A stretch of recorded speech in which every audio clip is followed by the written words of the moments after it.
ಶ್ರೀಮಾತೃಭ್ಯೋ ನಮಃ ಪಿತೃಭ್ಯೋ ನಮಃ ಆಚಾರ್ಯೇಭ್ಯೋ ನಮಃ ಪರಮಗುರುಭ್ಯೋ ನಮಃ ಶ್ರೀಮದಾನಂದತೀರ್ಥ ಭಗವತ್ಪಾದಾಚಾರ್ಯಗುರುಭ್ಯೋ ನಮಃ. ಹರಿ ಓಂ. ನಾರಾಯಣಂ ನಮಸ್ಕೃತ್ಯ ನರಂ ಚೈವ ನರೋತ್ತಮಂ ದೇವೀಂ ಸರಸ್ವತೀಂ ವ್ಯಾಸಂ ತತೋ ಜಯಮುದೀರಯೇತ್. ತಿಳಿಯ ಹೇಳುವೆ ಕೃಷ್ಣ ಕಥೆಯನು, ಇಳೆಯ ಜಾಣರು ಮೆಚ್ಚುವಂತಿರೆ, ನೆಲೆಗೆ ಪಂಚಮ ಶ್ರುತಿಯನೊರೆವೆನು ಕೃಷ್ಣ ಮೆಚ್ಚಲಿಕೆ. ಹಲವು ಜನ್ಮದ ಪಾಪರಾಶಿಯ ತೊಳೆವ ಜಲವಿದು, ಶ್ರೀಮದಾಗಮ ಕುಲಕ್ಕೆ ನಾಯಕ ಭಾರತಾಕೃತಿ ಪಂಚಮ ಶ್ರುತಿಯ.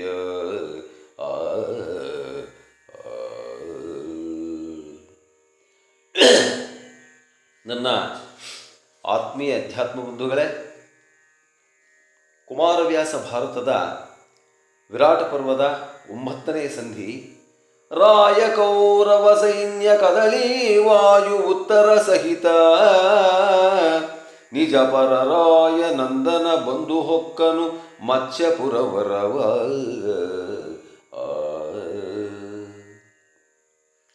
ಉತ್ತರವೋ ಗ್ರಹಣವನ್ನು ಅದ್ಭುತವಾಗಿ ಮುಗಿಸಿರ್ತಕ್ಕಂಥ ಅರ್ಜುನ ಉತ್ತರನ ಸಮೇತ ಯಾವ ರೀತಿ ಮತ್ಸ್ಯಪುರಕ್ಕೆ ಬರ್ತಾನೆ, ವಿರಾಟ ನಗರಕ್ಕೆ ಅಂತಕ್ಕಂಥ ಒಂದು ಸಂಧಿ. ಅದನ್ನು ನಾವು ನೋಡೋದಾದರೆ, 2 ಶರದಲ್ಲಿ ಚಾಪವನ್ನು ಕತ್ತರಿಸಿ ಭೀಷ್ಮನ ನಿಲ್ಲಿಸಿ, ಕೌರವ ಧರಣಿ ಪಾಲನ ಮುಕುಟವನು ಮೂರಂಬಿನಲಿ ಕಡಿತು, ತಿರುಗಿದನು ಕಲಿಪಾರ್ಥ ನಗುತ್ತುತ್ತರ ಸಹಿತ, ಬನ್ನಿಯಲಿ ಕೈದುವ ನಿರಿಸಿ ಮುನ್ನಿನ ಹುಲುರಥದಿ ನಿಜ ನಗರಿಗೈತಂದ.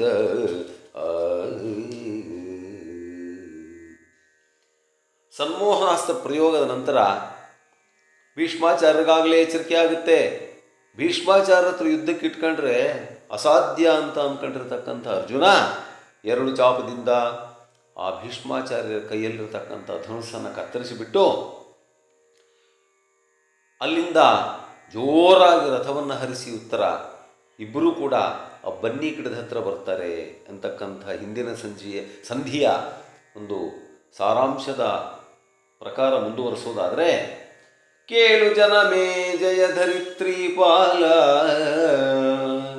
ಭಂಗದಲ ಕಿಳ ಕೌರವ ಜಾಲ ತಿರುಗಿತು, ದುಗುಡದಲ್ಲಿ ಗಜಪುರಕ್ಕೆ ನಡೆತಂದು. ಆ ಕಡೆ ಅವಮಾನ ಆಗಿಬಿಟ್ಟು ದುರ್ಯೋಧನನ ಸೈನ್ಯ ಮತ್ತೆ ಹಸ್ತಿನಾಪುರಕ್ಕೆ ಹಿಂದಿರುಗಿದರೆ, ಬಳಿಕ ಫಲುಗುಣನತ್ತಲ ಮರದೊಳಗೆ ಕೈದುವ ನಿರಿಸಿ, ಮುನ್ನಿನ ಹುಲು ರಥವ ಮೇಳೈಸಿ ಸಾರಥಿತನವನಳವಡಿಸೇ, ಇಳಿದು ಪಾರ್ಥನ ಮೈದಡವಿ ಕಪಿಕುಲ ಲಲಾಮನುವನಕ್ಕೆ ಹಾಯ್ದನು, ಹೊಳಲ ಹೊರೆಯಲಿ ನಿಂದು ನಗುತ ಉತ್ತರನುಳಿಂತೆಂದ. ಹುಲು ರಥವನ್ನು ಮತ್ತೆ ತಗೊಂಡು ಆ ದಿವ್ಯರಥ ತನ್ನ ಸ್ಥಾನಕ್ಕೆ ತಾನು ಹೋಗಿದೆ. ಮಹಾಪರಾಕ್ರಮಿಯಾಗಿರ್ತಕ್ಕಂಥ ಆಂಜನೇಯ ವನದಲ್ಲಿ ಕಣ್ಮರೆಯಾಗಿದ್ದಾನೆ.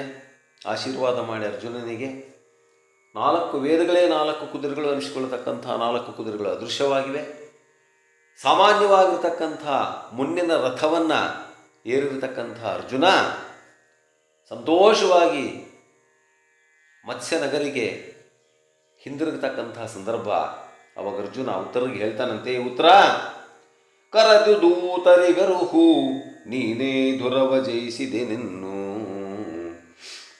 ನಾವಿದ್ದಿರವನರು ಹದಿರಿಂದು ಪಸರಿಸು ನಿನ್ನ ವಿಕ್ರಮವ, ಅರಸ ನಿನ್ನನೇ ಮನ್ನಿಸಲಿ. ಏ ಉತ್ತರ, ನಾನು ಒಂದು ವಿಚಾರವನ್ನು ನಿನಗೆ ಹೇಳ್ತೀನಿ, ಅದನ್ನು ಚಾಚು ತಪ್ಪದಂಗೆ ಮಾಡ್ಬೇಕು ನೀನು. ಏನು ಅರ್ಜುನ? ಏನೂ ಇಲ್ಲ, ಹೋದ ತಕ್ಷಣ ನೀನು ಅಲ್ಲಿರ್ತಕ್ಕಂಥ ದೂತರನ್ನು ಕರೆದು ನೀನೇ ಯುದ್ಧದಲ್ಲಿ ಗೆದ್ದಿದೆ ಅನ್ನಬೇಕು ಅಂತ ಹೇಳಬೇಕು. ನಾನೇ ಸಾರಥಿ ಅಂತ ಇವರಿಗೆಲ್ಲ ಗೊತ್ತಿದೆ. ನಿನ್ನ ಈ ವಿಕ್ರಮವನ್ನೇ ನೀನು ಪಸರಿಸಬೇಕು. ನಾನು ಹಾಗೆ ಮಾಡಿದೆ ಹೀಗೆ ಮಾಡಿದೆ ಅಂತ ಹೇಳಬೇಕು. ಅದು ಬಿಟ್ಟು ನಾನು ಗೆದ್ದೆ ಅಂತ ಹೇಳಿದರೆ ಅದರ ಕಥೆನೇ ಬೇರೆ ಆಗುತ್ತೆ ನೋಡು ಅಂದ. ಆಯ್ತು ಸ್ವಾಮಿ ಹಂಗೆ ಮಾಡ್ತೀನಿ ಅಂದ ಉತ್ತರ. ಆಗ ನೇರವಾಗಿ ಬಂದಿದೆ ರಥ.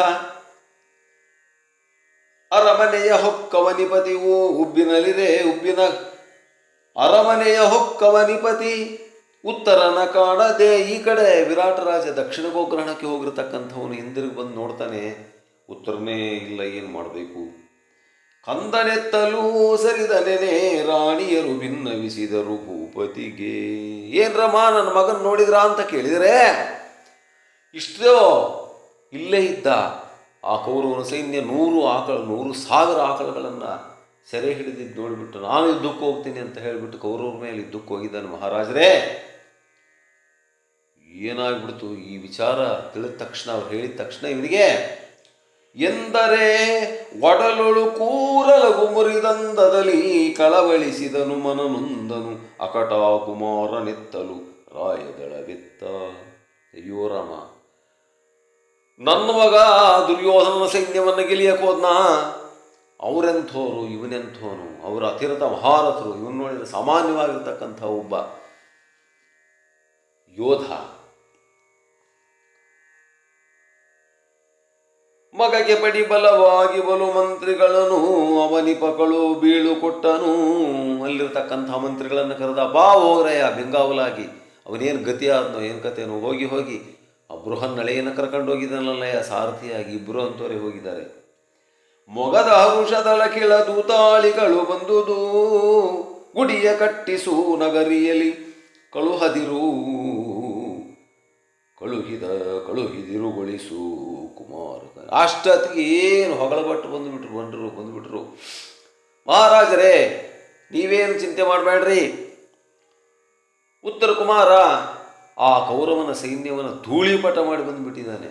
ತಳಿರು ತೋರಣಗಳಿಂದ ಅಲಂಕಾರ ಮಾಡಿರಿ, ದೇವರ ಗುಡಿಗಳಲ್ಲೆಲ್ಲ ಪೂಜೆಗಳಾಗಲಿ, ಹಬ್ಬದ ಸಂಭ್ರಮ ನಮ್ಮ ರಾಜ್ಯದಲ್ಲಿ ಮೆರೀಲಿ. ಯಾಕೆಂದರೆ ಸಾಮಾನ್ಯವಾಗಿರ್ತಕ್ಕಂಥ ಯುದ್ಧವನ್ನು ಗೆದ್ದು ಬಂದಿಲ್ಲ. ಮಹಾಪ್ರಚಂಡನಾಗಿರ್ತಕ್ಕಂಥ ನಿನ್ನ ಮಗ ಉತ್ತರ ಕುಮಾರ ಕೌರವರನ್ನು ಸೋಲಿಸಿದ್ದಾನೆ. ರಾಯ ಕುವರ ಪಿತಾಮಹನು ರಿಪುರಾಯ ಕುವರ ಕುಠಾರ ಕೌರವರಾಯ ತಟ್ಟು ವಿಭಾಟ ಕುರುಕುಲ ಗಜಕೆ ಪಂಚಾಶ್ಯಾಜಿಯ ಭಿನ್ನಃ ಕರ್ಣ ಗುರುಗಾಂಗೇಯ ಮೊದಲಾದ ಕಿಳ ಕೌರವರಾಯ ದಳವನು ಗೆಳೆದು ಉತ್ತರ ತುರುವ ಮರಳಿಸಿದ. ರಾಯ ಕುವರ ಪಿತಾಮಹ ರಿಪುರಾಯ ಕುವರ ಕುಠಾರ ಕೌರವರಾಯ ತಟ್ಟು ವಿಭಾಡ ಕುರುಕುಲ ಗಜಕ್ಕೆ ಪಂಚಾಶ್ಯ. ಕೌರವನ ಸೈನ್ಯ ಅನ್ನತಕ್ಕಂಥ ಆನೆಗಳಿಗೆ ಇವನು ಸಿಂಹಪ್ರಾಯನಾಗಿ ಹೋಗಿಬಿಟ್ಟು ಆ ಸೈನ್ಯವನ್ನು ದಿಕ್ಕಾಪಾಲಾಗಿ ಹೊಡೆದು ಬಂದುಬಿಟ್ಟಿದ್ದಾನೆ. ಕಟ್ಸೋ ತಳಿರು ತೋರಣ ಗುಡಿಗಳಿಗೆ, ಮಾಡಿಸೋ ಪೂಜೆಗಳನ್ನು. ಏನವನಿಗೆ ಸಂತೋಷ ಆಗಿಬಿಡ್ತು ಪಾಪ. ಯಾರಿಗೆ? ವಿರಾಟ ರಾಜನಿಗೆ. ಕೇಳಿಮಿಗೆ ಹಿಕ್ಕಿದನು ತನು ಪುಣಕಾಳಿ ತಳಿತುದು ಬಹಳ ಹರುಷದ ದಾಳಿಯಲ್ಲಿ ಮನ ಮುಂದುಗೆಟ್ಟುದು ಕಂಗಳರಳಿದವು. ಕಣ್ಣುಗಳು ಅರಳಿಬಿಟ್ಟು ಸಂತೋಷ ಆಗಿಬಿಡ್ತು. ಏನು ಮಾಡಬೇಕು ಅನ್ನೋದೇ ತೋರಿಸಲಿಲ್ಲ. ಲಾಲಿಸುತ್ತ ಸರ್ವಾಂಗ ಹರುಷದೊಳಾಳೆ ಜನಪ ಪಸಾಯಿತವ ದೂತಾಳಿಗಿತ್ತನು. ಏನವನು ಮೈ ಮೇಲಿರ್ತಕ್ಕಂಥ ಒಡವೆಗಳನ್ನೆಲ್ಲ ತೆಗೆದು ಬಂದು ದೂತರು ಹೇಳಿದ್ರಲ್ಲ ಅವ್ರಿಗೆ ಕೊಟ್ಬಿಟ್ನಂತೆ. ಹುಡುಗರೇ ತಗಡ್ರೋಗ್ರ ಬದುಕೇಳ್ರಿ. ಆವಾಗ ಪಕ್ಕದಲ್ಲಿ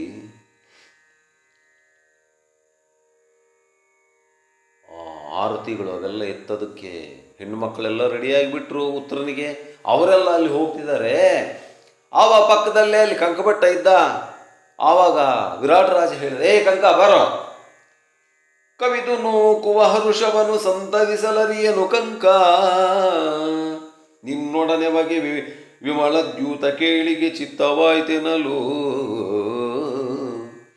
ನನಗಾಗ್ತಕ್ಕಂಥ ಸಂತೋಷವನ್ನು ತಟ್ಕೊಳ್ಳಕ್ಕೆ ಆಗ್ತಾ ಇಲ್ಲ ಕಂಕ. ಸಂತೋಷಕ್ಕೋಸ್ಕರ ನಾನು ನೀನು ಇಬ್ಬರು ಕೂಡ ಜೂಜನ್ನು ಆಡೋಣ ಬಾ, ಒಂದು ಸ್ವಲ್ಪ ಹೊತ್ತು ಟೈಮ್ ಪಾಸ್ಗೆ. ಸಂತೋಷ ಆಗಿದೆ ನನಗೆ. ಅವಾಗ ಹೇಳ್ತಾನಂತೆ ಧರ್ಮರಾಜ, ಕಂಕಭಟ್ಟ ಅಲ್ಲಯ್ಯ ವಿರಾಟ ರಾಜ, ನೀನೇನೋ ಜೂಜಾಡನ ಅಂತೀಯಾ? ಅವನಿಪತಿ ಕೇಳ್ ಜೂಜಿನಲ್ಲಿ ಪಾಂಡವರು ಸಿಲುಕಿದರು, ವಿಧಿಯನು ಭುವನ ಬಲ್ಲವರಾರದೆಂದನು ಎಂದರು ವಿರಾಟಂಗೆ. ನಮ್ಮ ಗ್ರಹಚಾರ ಚೆನ್ನಾಗಿಲ್ಲದೆ ಇದ್ದರೆ ಇವಾಗೂ ಕೂಡ ಏನು ಬೇಕಾದರೂ ಆಗ್ಬೋದು. ಪಾಂಡವರೇ ಜೂಜಿನಲ್ಲಿ ಸೋತು ಬಿಟ್ಟು 13 ವರ್ಷ ಹೋದ್ರಲ್ಲಯ್ಯ. ಬೇಡಪ್ಪ ಲೇ, ಅದಕ್ಕೆ ತಲೆ ಕೆಡಿಸ್ಕೊಂತಿ. ಅವರು ರಾಜ್ಯವನ್ನೊಡ್ಡಿ ಸೋತವು, ಲೆಮಗೆ ಪಣ ಬೇರಿಲ್ಲ. ಅವ್ರು ರಾಜ್ಯ ಒಡ್ಡಿ ಸೋತರು. ಇವಾಗ ನಾವೇನು ಒಂದು ಪೈಸನೂ ಒಡ್ಡಂಗಿಲ್ಲ. ಸುಮ್ಮನೆ ಮಗ ಗೆದ್ದಿದ್ದಾನೆ ಅಂತಕ್ಕಂಥ ಸಂತೋಷಕ್ಕೆ ನಾವು ಆಡೋಣ. ಹರ್ಷೋತ್ಸವ ಕುಮಾರಾಭ್ಯುದಯ ವಿಜಯ ಶ್ರವಣ ಸುಖಮಿಗಲು. ಕುಮಾರಾಭ್ಯುದಯವಾಗಿದೆ, ಅದಕ್ಕೋಸ್ಕರ ನಾವು ಆಡೋಣ ಬಾ. ಸರಿ ಆಯಿತು, ಆಡೋಣ, ಕುತ್ಕೊಳ್ಳಪ್ಪ ಅಂತ ಹೇಳಿಬಿಟ್ಟು ಇಬ್ಬರು ಕೂಡ ಆಟ ಆಡ್ತಾ ಇದ್ದಾರೆ. ಕೇಳಿ ಸಮತಳಿಸಿತ್ತು ಮಚ್ಚರುಪಾಲನೆಂದನು ಕಂಕಾನೋಡೈ ಕಾಳಗವನುತ್ತರನು ಗೆಲಿದನು ರಾಯ ತಟ್ಟಿರಲಿ. ಆಡ್ತಾ ಇದ್ದಾರೆ. ಕೇಳಿ ಸಮತಳಿಸಿತ್ತು, ಸಮವಾಗ ಆಟ ನಡೀತಾ ಇದೆಯಂತೆ. ಅವಾಗ ಹೇಳ್ತಾನೆ ವಿರಾಟ ರಾಜ, ಏ ಕಂಕ, ನೋಡೋ ನನ್ನ ಮಗ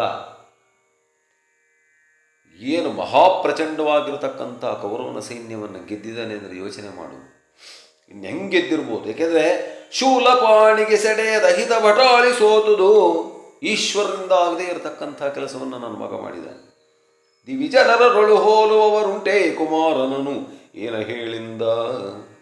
ದಿವಿಜ ಧನುಜ ಗಂಧರ್ವರಲ್ಲಿ ಕೂಡ ನನ್ನ ಮಗನನ್ನು ಹೋಲ್ತಕ್ಕಂಥ ಮಹಾವೀರ ಯಾರೂ ಇಲ್ಲ. ಅವಾಗ ಹೇಳ್ತಾನಂತ ಕಂಕ ನಕ್ಕಂತ ಮನಸ್ಸಿನಲ್ಲಿ ನಗ್ತಾ ಹೇಳ್ತಾನೆ ಕಂಕಭಟ್ಟ, ಮಹಾರಾಜರೇ, ಸೋತುದುಂಟರಿಸೇನೆ ಸುರಭಿವ್ರಾತ ಮರಳಿದುದುಂಟು. ಶತ್ರು ಸೈನ್ಯ ಸೋತಿದ್ದೂ ಸರಿ, ನಾನು ಒಪ್ಪಿಗೆಂತೀನಿ. ಆ ಕಳಲ್ಲಿ ಹಿಂದಕ್ಕೆ ಬಂದಿದ್ದು ಸರಿ, ನಾನು ಒಪ್ಪಿಗೆಂತೀನಿ. ಆದರೆ ಗೆಲವಿದು ಕೌತುಕವಲೇ ಬಗೆಯಲದ್ಭುತವೆಂಬ ಚಿತ್ತದಲ್ಲಿ ನಿನ್ನ ಮಗ ಗೆದ್ದಿದ್ದಾನೆ ಅನ್ನೋದೇ ನನಗೆ ಯಾಕೋ ಡೌಟು.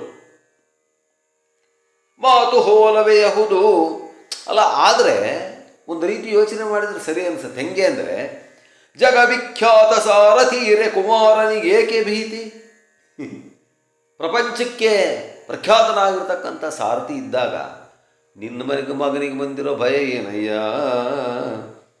ಬಳಿಕೆಲ್ಲಿಯದು ತಪ್ಪೇನಿಂದ ತಪ್ಪೇನು ಬಿಡು, ಗೆದ್ದಿರ್ಬೋದು. ಯಾಕೆಂದ್ರೆ ಅಂಥ ಪ್ರಖ್ಯಾತ ಸಾರಥಿ ಇದ್ದರೆ ಗೆಲಿಯದೇನು ದೊಡ್ಡದು ಅಂದ್ಬಿಟ್ಟ. ಸಿಟ್ಟು ಬಂದ್ಬಿಡ್ತು ಇವನಿಗೆ. ನನ್ನ ಮಗ ಸೋತ ಅಂದೆ, ಇವನು ಆ ಸಾರಥಿ ಇದ್ದಿದ್ದರಿಂದ ಗೆದ್ದ ಅಂದ್ಬಿಟ್ನೆ. ಎಂಥ ಕೆಲಸ ಆಯಿತು. ಸಿಟ್ಟು ಬಂದ್ಬಿಡ್ತು. ಎಲೆ ಮರುಳಿ ಸನ್ಯಾಸಿ ಮತ್ಸರದೊಳಗೆ ಮುಳುಗಿದ ಚಿತ್ತನಿಂದದ್ದು ಗೆಲುವಿನಲ್ಲಿ ಸಂದೇಹವೇ ಹೇಳಾವುದು ಅದ್ಭುತವು. ಮುಚ್ಚೋಬಾಯಿ ಅಂತ ಏನು ಮಾತಾಡ್ತಿದ್ಯಾ ಕಂಕ? ಇನ್ನೊಬ್ಬರು ಗೆದ್ರೆ ನಿನ್ಗೆ ಹೊಟ್ಟೆ ಕಿಚ್ಚೇನೋ?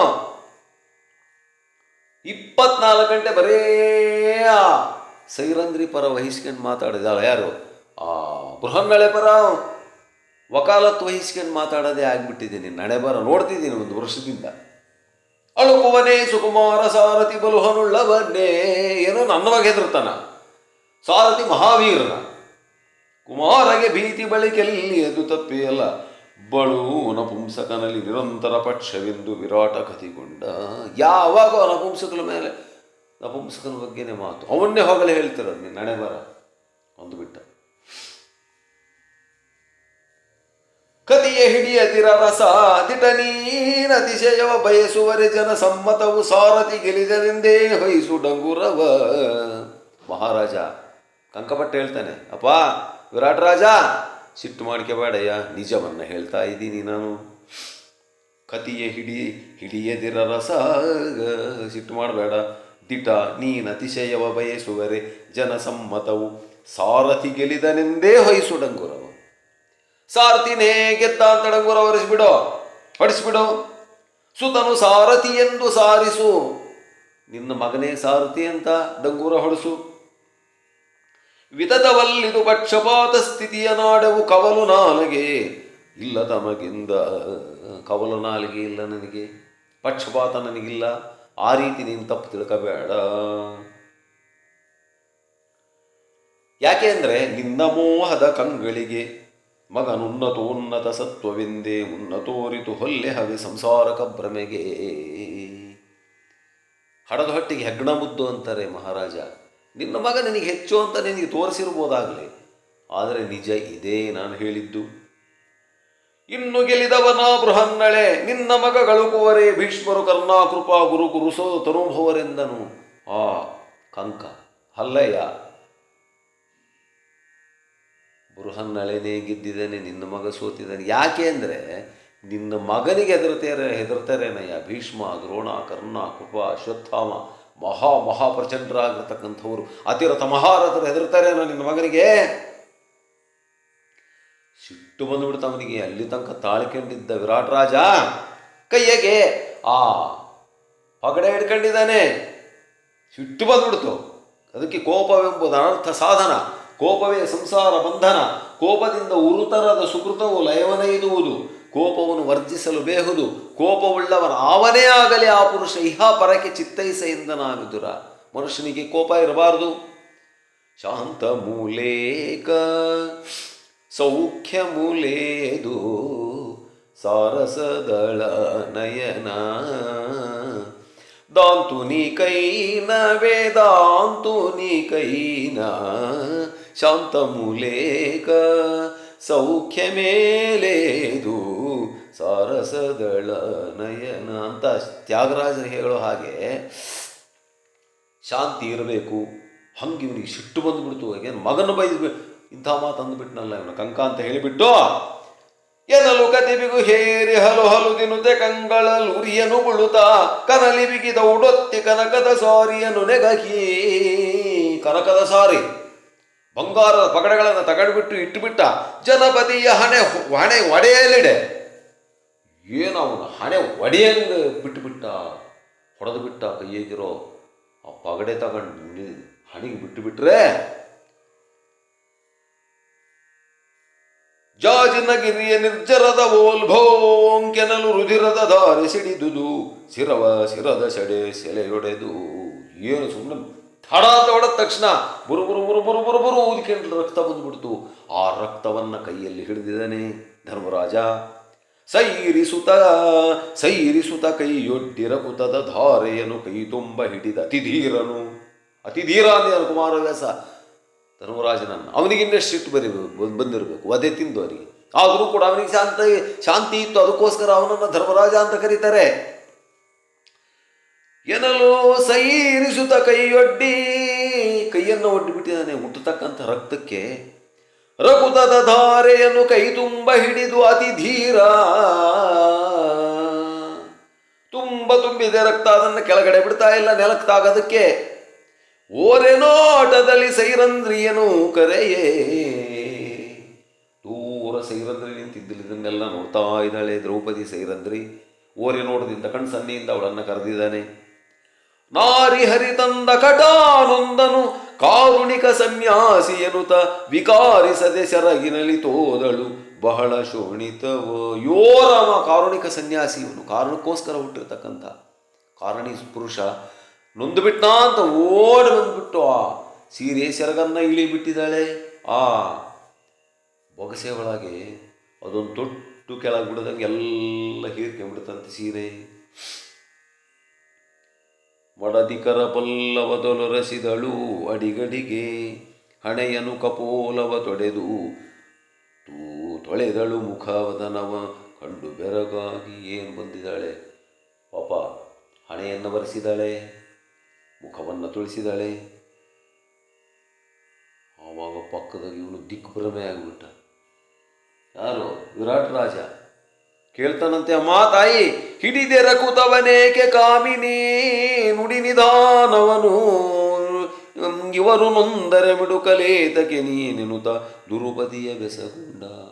ವಿರಾಟ್ ರಾಜ, ಅಮ್ಮ ತಾಯಿ ಸೈರಂದ್ರಿ ಯಾಕಮ್ಮ ಅಲ್ಲಿಂದ ಓಡಿ ಬಂದುಬಿಟ್ಟು ಆ ರಕ್ತವನ್ನು ಹಿಡಿದಿದೆಯಲ್ಲ, ಇವನಿಗೂ ನಿನಗೂ ಏನು ಸಂಬಂಧ ನಮ್ಮ? ನೀನ್ಯಾಕೆ ಈ ರಕ್ತವನ್ನು ಆ ಸೆರಗಿನಿಂದ ತೋಯಿಸಬೇಕಾಗಿತ್ತು ಅಂತ ಕೇಳಿದರೆ ಹೇಳ್ತಾಳಂತ ಅವಳು, ಮಹಾರಾಜರೇ, ಉರಿದು ಹೋಹುದು ನಿನ್ನ ರಾಜ್ಯದ ಸಿರಿಯ ಬದುಕಿದೆ, ಒಂದು ಕಣಯಕ್ಕೆ ಪರಮಯತಿ ಕಾಯ್ದನು ಕೈಯಲ್ಲಿ ತುಂಬಿಸು. ಒಂದು ಹನಿ ರಕ್ತ ನೆಲ ಮೂಸಿ ನೋಡಿದ್ದು, ನೆಲದ ಮೇಲೆ ಬಿದ್ದಿದ್ದರೆ ನಿನ್ನ ಇಡೀ ಸಾಮ್ರಾಜ್ಯ ಬೆಂಕಿ ಹತ್ತಿ ಉರಿದೋಗ್ತಿತ್ತು. ಯಾಕೆ ಅಂತ ಹೇಳ್ತೀನಿ ಕೇಳು. ಈ ಪರಮಯತಿ ಪುಣ್ಯಾತ್ಮ ನಿನ್ನ ರಾಜ್ಯವನ್ನು ಕಾಪಾಡಿದ್ದಾನೆ ಕೈಯಲ್ಲಿ ಹಿಡಿದು ರಕ್ತವನ್ನು. ಯಾಕೆ ಅಂದರೆ ಅರಸ ಕೇಳಿ ಮುನಿಯನೆತ್ತರು ಧರೆಯೊಳಕ್ಕೊಡೆ ಆ ಪ್ರದೇಶವನ್ನು ಅರಸಿ ಕಳೆಯುವುದು ದಿಟ ಬೃಹನ್ನಳೆಗೆ ಏರಿಸಿದ ಬಿರುದು. ಇವನ ಶರೀರದಿಂದ ಒಂದೇ ಒಂದು ತೊಟ್ಟ ರಕ್ತ ನೆಲಕ್ಕೆ ಬಿದ್ದರೆ ಯಾವನ ಕಾರಣದಿಂದ ರಕ್ತ ನೆಲಕ್ಕೆ ಬಿದ್ದಿರುತ್ತೋ, ರಕ್ತ ನೆಲಕ್ಕೆ ಬೀಳೋದಕ್ಕೆ ಯಾವನ ಕಾರಣನೋ ಅವನ ಇಡೀ ಅಷ್ಟ ಐಶ್ವರ್ಯವನ್ನು ಸಾಮ್ರಾಜ್ಯವನ್ನು ಸುಟ್ಟು ಬೊಟ್ಟಿಡ್ತೀನಿ ಅಂತ ಹೇಳಿಬಿಟ್ಟು ಬೃಹನ್ನಳೆ ಪ್ರತಿಜ್ಞೆ ಮಾಡಿದಾನೆ. ಅಯ್ಯೋ ಇವನ ಜೀವ ಅಂತ ಹೇಳಿದ ತಕ್ಷಣ ಇವನೊಂದು ಕಂಡ, ಯಾರು? ವಿರಾಟ ರಾಜ. ಈಕೆ ಯಾರು? ನಾಟ್ಯ ವ್ಯಾಕರಣ ಪಂಡಿತ ಬೃಹನ್ನಳೆಗೀಕೆಗೇನಃ ತಿಳಿಯಬಾರದು ಕಾಲು ಕೀಳುಗಳ ಏಕೆ ನನಗದರರಿತವೋ ಅರಿತ ಎಂದು ಅವಿವೇಕೀರೆ. ಅಲ್ಲ, ಸೈರಂದ್ರಿ ಯಾರು? ಬೃಹನ್ನಳೆ ಯಾರು?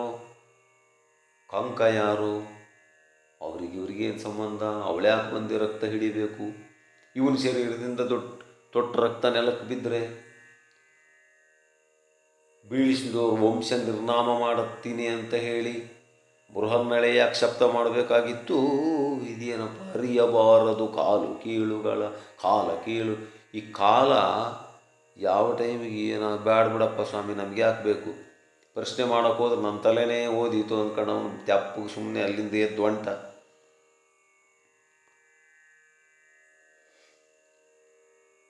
ಬಂದುಬಿಟ್ರು ಸೀದಾ. ಇವರು ಒಳಗೆ ಬಂದಿದ್ದೇ ತಡ. ಇದಿರು ಬಂದರು ಮಂತ್ರಿಗಳು ವರಸುದತಿಯರು ಸೂಸಿದರು ಸೇಸೆ ಅನುದಿತ ಮಂಗಳವಾದ್ಯ. ಇತ್ಲಾಗೇನಾಗ್ಬಿಡ್ತು ಅಂದರೆ ಏನು ಸುಮ್ಮನೆ ಉತ್ತರದಿಂದ ಕೆಳಗೆ ರಥದಿಂದ ಇಳಿಯದೇ ಬಾಕಿ ಬಂದು ಎಲ್ಲ ಮುಸುರಿಕೆ ಅಕ್ಷತೆಗಳನ್ನು ಹಾಕೋರು, ನಾಮವನ್ನು ಇಡೋರು, ಮಂಗಳಾರತಿಯನ್ನು ಎತ್ತೋರು, ಆರತಿಯನ್ನು ಬೆಳಗೋರು, ಮಂಗಳವಾದ್ಯಗಳು ಏನು ಸುಮ್ಮನೆ ಊರೆಲ್ಲ ತಳಿರು ತೋರಣೆಗಳನ್ನು ಅಲಂಕಾರ ಮಾಡಿಬಿಟ್ಟು ಭರ್ಜರಿ ಮೆರವಣಿಗೆ ಉತ್ತರಂದು. ಆದರೆ ಅವನ ಮುಖ ಮಾತ್ರ ಸಪ್ಪಗಿದೆಯಂತೆ, ಏಕೆಂದರೆ ಗೆದ್ದಿಲ್ಲಲ್ಲ, ಅದು ಪ್ರಾಬ್ಲಮ್. ಲೀಲೆ ಮಿಗಲುತ್ತರನು ಪುರಜನ ಜಾಲಜೀಯನಲ್ಲೋ ಇದಿರು ಬಂದ ನಿವಾಳಿಗಳ ನೂಕಿದನು ಕೈವಾರಿಗಳ ಕೋಪಿಸುತ್ತ. ಬಿಡ್ರಿ ಬಿಡ್ರಿ ಬಿಡ್ರಿ, ಅವನಿಗೆ ಮಾಡಿಸ್ಕೊಂಬೋದಕ್ಕೆ ಮರ್ಯಾದೆ ಮಾಡಿಸ್ಕೊಂಬೋದಕ್ಕೆ ಒಂದು ಸ್ವಲ್ಪನೂ ಕೂಡ ಅವನಿಗೆ ಇಷ್ಟ ಇಲ್ಲ. ಯಾಕೆಂದ್ರೆ ಅವನಿಗೆ ಮರ್ಯಾದೆ ಇದ್ದರೆ ಅಲ್ಲ, ನನಗಿದ್ಯಾವುದು ಬೇಡ ಅಂತ ಹೇಳಿ ಬಿಡಿಸ್ಕೊಂಡು ಬರ್ತಿದ್ದಾನಂತೆ. ಬಂದಿನ್ನೇನು ಹೊಸಲ ಕಾಲಿಡಬೇಕು ಒಳಗೋ ಕರ್ಮನೆಗೆ ಅಷ್ಟೊತ್ತಿಗೆ ಅವರ ಅಪ್ಪೆದ್ರು ಬಂದುಬಿಟ್ಟ. ಬಾ ಮಗನೇ ವಸುಕುಲದ ನೃಪ ಚಿಂತಾಮಣಿಯೇ ಕುರುಕುಲರಾಯ ಮೋಹರ ಧೂಮಕೇತುವೆ ಕಂದಾಬಾ ಎಂದಪ್ಪಿ ಕುಳ್ಳಿರಿಸೆ. ಬಾ ಮಗನೇ ಬಾರಪ್ಪ, ನಮ್ಮ ಕುಲಕ್ಕೆ ಚಿಂತಾಮಣಿ ನೀನು, ಬಾರಪ್ಪ ತೊಡೆ ಮೇಲೆ ಕೂತ್ಕೊಳ್ಳಯ್ಯ. ಎಂಥ ಅದ್ಭುತವಾಗಿರತಕ್ಕಂಥ ಒಂದು ಜಯ ನಿನಗೆ, ಎಂಥ ಮಹಾಪ್ರಚಂಡರನ್ನು ಸೋಲಿಸಿರ್ತಕ್ಕಂಥವನು ನೀನು. ಅಷ್ಟೊತ್ತಿಗೆ ಆ ಆರತಿ ತಗೊಂಡಲ್ಲಿಗೆ ಬಂದುಬಿಟ್ರು ಇವನಿಗೆ ಮಂಗಳಾರತಿ ಎತ್ತೋದಕ್ಕೆ. ಅವಾಗ ಇವನಂತನಂತೆ, ಅಪ್ಪ ಬೊಪ್ಪ ಸಾಕಿ ಬಯಲಡೊಮ್ಮೆನಗೊಪ್ಪುವುದೇ ವೀರೋಪಚಾರ ಇದು ಒಪ್ಪುವುದು ಅಪ್ಪ. ಬೊಪ್ಪ ಅಂದ್ರೆ ಅಪ್ಪ. ಅಪ್ಪ ನನಗ್ಯಾಕಪ್ಪ ಈ ಮರ್ಯಾದೆ? ಇದು ಒಪ್ಪೋರಿಗೆ ಒಪ್ಪುತ್ತೆ. ನಾನಂತ ಏನು ಕೆಲಸ ಮಾಡಿದ್ದೀನಿ ಅಂತ ಮಾಡ್ತಿದ್ದೀವಿ ಈ ಮರ್ಯಾದೆ ನನಗೆ? ದರ್ಪ ಉಲ್ಲಂಘಿಸು ಮಂಗಳ ಒಪ್ಪದೇನೈ. ಇವನಂದ್ರೆ ನಿನ್ನಿಗೆ ಒಪ್ಪದಂಗೆ ಇನ್ಯಾರಿಗೂ ಒಪ್ಪಬೇಕಯ್ಯ? 11 ಶ್ರೇಣಿ ಸೈನ್ಯ ಕೌರವನ ಸೈನ್ಯವನ್ನು ಸೋರಿಸಿ ಬಂದಿದೆಯಲ್ಲ, ನಿನಗಿಂತ ಬೇಕೆ ಮಗ? ಅದಕ್ಕೋಸ್ಕರನೇ ನಿನಗೆ ಮಂಗಳಾರತಿ ಮಾಡ್ತಿದ್ದಾರೆ. ನೀನು ಸುಮ್ಮನೆ ಬಾಯಿ ಮುಚ್ಕೊಂಡು ಕೂತ್ಕೊಳ್ಳಪ್ಪ. ಅಲ್ಲಪ್ಪ, ನೀನು ಮಗನೇ ಕರ್ಣದ್ರೋಣ ಭೀಷ್ಮಾದಿಗಳನ್ನು ಒಬ್ಬನೇ ಗೆಲ್ಲಿದೆ, ಒಬ್ಬನೇ ಗೆದ್ದು ಬಿಟ್ಟ. ಕರ್ಣ, ದ್ರೋಣ, ಭೀಷ್ಮ, ಅಶ್ವತ್ಥಾಮ ಇಂಥವ್ರನ್ನೆಲ್ಲ ತಿರತರನ್ನ. ಕಾಳಗದ ಕಡುಗಲಿತನಗಳುಂಟೆ ಹಿಂದಿನ ಪೂರ್ವ ಪುರುಷರಲ್ಲೇ ನಮ್ಮ ವಂಶದಲ್ಲೇ ಹುಟ್ಟಿದಪ್ಪ ನೀನು, ಅಪರಂಜಿಯಾಗಿ ಹುಟ್ಟಿದೆ. ಯಾಕೆಂದರೆ ಯಾರು ಇಂಥ ಅದ್ಭುತವಾದ ಯುದ್ಧ ಮಾಡಿರಲಿಲ್ಲ. ಯಾಕೆ ಮುಖ ಹಂಗಿಟ್ಕೊಂಡಿದೆಯೋ? ದುಗುಡವೇ ಕೆನ್ನಾಣೆ ಹೆತ್ತನ ಮಗಕ್ಕೆ ಹರುಷವ ತಂದೆಲ್ಲ. ಸಂತೋಷ ಆಗಂಗೆ ಮಾಡಿದಪ್ಪ ಅಂತ ಹೇಳಿ ಇವನು ಮಾತಾಡ್ತಿದ್ದಾನೆ. ಅವಾಗ ಇವನಂತನಂತೆ, ಅಪ್ಪ ಕಾದಿ ಗೆಲಿದವ ಬೇರೆ ಸಾರಥಿಯಾದ ತನಗೀಸೇಕೆ? ಗೆದ್ದೋನೇ ಬೇರೆ, ಗೆದ್ದೋನಿಗೆ ಮಂಗಳಾರತಿ ಇಲ್ಲ, ಸೋತವನಿಗೆ ನನಗೆ ಮಂಗಳಾರತಿ. ನನಗೆ ಯಾಕಪ್ಪ ಇಷ್ಟು? ನಿಮ್ಮಡಿಯಾದರೆ ಒಡೆಮುರುಚಿ ಬಲ್ಲನೇ ನಾಚಿಸಿದ ನನಗೆ ನಾಚಿಕೆ ಆಗುತ್ತಪ್ಪ, ಬೇಡಪ್ಪ. ಕಾದಿದಾತನು ನೀನು ಅಲ್ಲ ಕಣಪ್ಪ, ನಿನಗೆಲ್ಲ ಯುದ್ಧ ಮಾಡಿ ಮಾಡಿ ಮಾಡಿ ಮಾಡಿ ತಲೆ ಕೆಟ್ಟೋಗಿ ನೀನೇ ಗೆದ್ದಿರೋದು. ಸಾರಥಿಯಾದವನು ತಂಗಿಯ ಬುರಹನ್ನಳೆ, ಸಾರಥಿ ಬುರಹನ್ನಳೆ, ನೀನು ಮಹಾವೀರ, ನೀನೇ ಯುದ್ಧ ಮಾಡಿದೀಯ, ಗೆದ್ದಿದೀಯ, ನಿನಗೆ ತಲೆ ಕೆಟ್ಟೋಗ್ಯದಲ್ಲಿ ಯುದ್ಧ ಮಾಡಿಬಿಟ್ಟು ಮುಂಕು ಮುಚ್ಕೊಂಡದೆ, ನಿನಗೆ ಗೊತ್ತಿಲ್ಲ. ಅಲ್ಲಪ್ಪ, ಅದಟುತನವೆನಗುಂಟೆ ಬೆಂದುದ ಬೆದಕಿರೋಹಿಸಬೇಡ. ನನ್ನ ನಡೆಬಾರ ನಿನಗೆ ಗೊತ್ತಲ್ಲ ಪುಟಿದಾಗಿನಿಂದ, ನಾನು ಗೆಲ್ಲಿತೇನೆ ಬಿಡ್ತೀನ ಅಂತ ಮಹಾವೀರರ ಹತ್ರ. ಆದರೂ ನೀನು ಕೇಳ್ತಿದ್ದೀಯ ಅಂದ್ರೆ ಮತ್ತು ನಾನು ಇನ್ನೇನು ಮಾಡಲಪ್ಪ? ಬಿಂದಿದ್ದನ್ನೇ ಬೆದಕಿ ನೋಯಿಸಬೇಡಪ್ಪ. ಕದನವನ್ನು ಗೆಲಿತಾತ ಬೇರೆ ಹಬ್ಬಪ್ಪ ರುಡಿಯದಿರು. ಯುದ್ಧ ಗೆದ್ದೋರು ಬೇರೆನಪ್ಪ. ಉದಯದಲ್ಲಿ ಗೆಲಿದಾತನನ್ನು ನಿಮ್ಮಿದಿನಲ್ಲಿ ತೋರುವೆನೋ. ಬೆಳಿಗ್ಗೆ ಆ ಯುದ್ಧದಲ್ಲಿ ಗೆದ್ದಾತನನ್ನು ನಾನು ತೋರಿಸ್ತೀನಿ. ಬೀಳ್ಕೊಡಿ ಸದನಕ್ಕೆಂದು ಕುಮಾರ ಕಳುಹಿಸಿಕೊಂಡನು ಅರಮನೆಗೆ. ಬೆಳಿಗ್ಗೆ ಎಷ್ಟೊತ್ತಿಗೆ ನಾನು ತೋರಿಸ್ತೀನಿ ಅದರ ಕಥೆ ಏನು ಎಂಬುದನ್ನು, ಯಾರು ಗೆದ್ರು ಅನ್ನೋದನ್ನು ಅಂತ ಹೇಳ್ಬಿಟ್ಟು ಅಲ್ಲಿಂದ ಹೊಂಟುಬಿಟ್ಟ ಅಣ್ಣಯ್ಯ. ಇತ್ಲಾಗ ಇವರೆಲ್ಲ ಪಾಂಡವರು ಒಂದು ಕಡೆ ಸೇರಿದರು. ಇತ್ತಲರ್ಜುನ ದೇವ ಸಾರಿದನುತ್ತರೆಯ ಭವನವನು ತಾನೆಂದುತ್ತವಂಬರ ವಿವಿಧ ರತ್ನಾಭರಣ ವಸ್ತುಗಳ ಇತ್ತನ ಕಣ್ಣಿಕೆಗೆ. ಅವ ಅರ್ಜುನ ಇತ್ಲಾಗೆ ಉತ್ತರನ ಮನೆಗೆ ಬಂದುಬಿಟ್ಟು, ಉತ್ತರೇ ಮನೆಗೆ ತಂದಿರತಕ್ಕಂಥ ಎಲ್ಲ ಆಭರಣಗಳನ್ನು ಅವಳು ಹೇಳಿದ್ಲಲ್ಲ, ಮುಕುಟಗಳನ್ನು, ಆಭರಣಗಳನ್ನೆಲ್ಲ ಕೊಟ್ಟುಬಿಟ್ಟ ಅವಳಿಗೆ. ಮುದಮಿಗಲುತ್ತರೆಯ ಮನೆಯಿಂದ ಶಶಿಕುಲ ಮತ್ತವಾರಣ ಬಂದನ ಭೀಮಾಗ್ರಜನ ಹೊರಗೆ. ಅಲ್ಲಿಂದ ಅವನು ಅರ್ಜುನ ಭೀಮಾಗ್ರಜನ ಹತ್ರ ಬಂದಿದ್ದಾನಂತೆ. ಬಳಿಕ ಸಂಕೇತದಲ್ಲಿ ಭೂಪನ ನಿಳಯವನು ಕಲಿ ಭೀಮ ಹೊಕ್ಕನು ನಳಿನ ಮುಖಿ ಸಹದೇವನ ಕುಲರು ಬಂದರಾಕ್ಷಣಕ್ಕೆ. ಎಲ್ಲರೂ ಕೂಡ ಒಂದು ಕಡೆ ಕಲ್ತ್ಕೊಂಡ್ರು ಒಂದು ಕೋಣೆಯಲ್ಲಿ. ಇಷ್ಟು ದಿನಕ್ಕೆ 1 ವರ್ಷ ಸತತವಾದ ಕಷ್ಟವನ್ನು ಪಟ್ಟಿರ್ತಕ್ಕಂಥ ಪಾಂಡವರು ಪಾಪ ಇವತ್ತು ತುಂಬ ಸಮಾಧಾನ ಆಗಿದೆ, ತುಂಬ ರಿಲೀಫ್ ಆಗಿದೆ ಅಂತೀವಲ್ಲ ಹಾಗೆ. ಫಲುಗುಣನು ಹೊರವಂಟರಿಬ್ಬರೇ ನಾನು ಇಬ್ಬರಿಗುಳಿದವರು ಪಾರ್ಥಂಗೆ ವಂದಿಸಲು ಒಲಿದು ಬಿಗಿಯಪ್ಪಿದನು ಪರಿತೋಷ. ಎಲ್ಲರೂ ಹೋಗಿಬಿಟ್ಟು ಧರ್ಮರಾಜ ಉದ್ದಕ್ಕೆ ನಮಸ್ಕಾರ ಮಾಡಿಬಿಟ್ರು. ಧರ್ಮರಾಜ ಅವ್ರನ್ನೆಲ್ಲ ಅಪ್ಕೊಂಬಿಟ್ಟ. ಅಪ್ಪ, ಎಂಥ ಒಂದು ಸಂದರ್ಭ. ಅವರವ್ರ ಕಥೆಯೆಲ್ಲ ಹೇಳಿಕೊಂಡ್ರು. ದಕ್ಷಿಣ ಗೋಗ್ರಹಣವನ್ನು ಭೀಮ ಧರ್ಮರಾಜ ಹೇಳಿದರು, ಉತ್ತರ ಗೋಗ್ರಹಣವನ್ನು ಅರ್ಜುನ ಹೇಳಿದ. ಉತ್ತರನ ಕರ್ಕೊಂಡೋಗಿದ್ದು, ಅವನು ಸಾರಥಿ ಮಾಡಿದ್ದು, ಅಲ್ಲೆಲ್ಲ ಮಹಾಪ್ರಚಂಡರನ್ನೆಲ್ಲ ಸೋಲಿಸಿದ್ದು, ಕೊನೆಗೆ ಸಂಮೋಹನಾಸ್ತ್ರವನ್ನು ಪ್ರಯೋಗ ಮಾಡಿದೆ, ಎಲ್ಲವನ್ನು ಹೇಳಿಬಿಟ್ಟು. ಅಷ್ಟೊತ್ತಿಗೆ ಕರ್ಣನ ಒಂದು ಇವನು ಯಾರು ಅರ್ಜುನನ ಒಂದು ಕಣ್ಣು ಧರ್ಮರಾಜನ ಹಣೆಗೆ ಹೋಗಿಬಿಡ್ತು.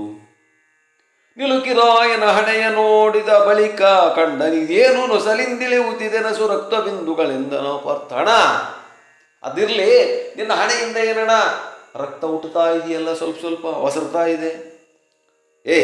ಅನವಧಾನದೊಳಾಯ್ತೇನಲ್ಲು, ಸಾಕದ ನೆನೆಯಲೇತಕ್ಕೆ ಮಾಡೆನಲ್ಲು.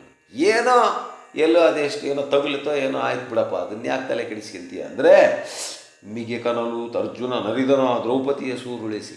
ಆವಾಗ ದ್ರೌಪದಿ ಸನ್ನೆ ಮಾಡಿಬಿಟ್ರು. ಹಿಂಗೆ ವಿರಾಟ್ ರಾಜ ಹೊಡೆದು ಬಿಟ್ಟ, ಅಲ್ಲಿಂದ ರಕ್ತ ಬಂದುಬಿಡ್ತು.